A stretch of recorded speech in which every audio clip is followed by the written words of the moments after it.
জয় মা শ্যাম সুন্দরী একটা দারুণ গল্প বলছি, মন দিয়ে শোনো। একটা ক্লাসরুম চলছে।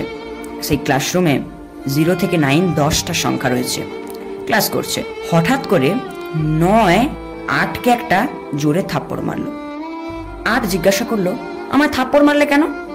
9 বলল, আমি বড় তাই তোকে থাপ্পড় মেরেছি, আমার অধিকার আছে তোকে থাপ্পড় মারার। 8 বলল, আচ্ছা এরকম ব্যাপার, তো এবার 8 7কে একটা ঘুরিয়ে থাপ্পড় মার। এইভাবে 7 6কে 6, 5কে 5, 4কে 4, 3কে 3, 2কে মেরেছে, 2 1কে মেরেছে। এবার শূন্য কি করেছে?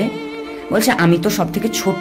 শূন্য ক্লাসের একটা কোনায় গিয়ে গুটি সুটি মেরে চুপচাপ বসে রয়েছে। এবার 1 গেছে শূন্যের কাছে। শূন্য বলছে, কি মারবে তো?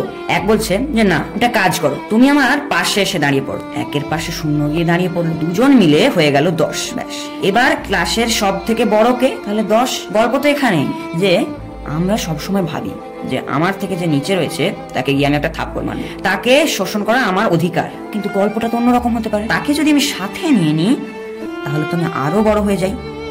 Unity is strength.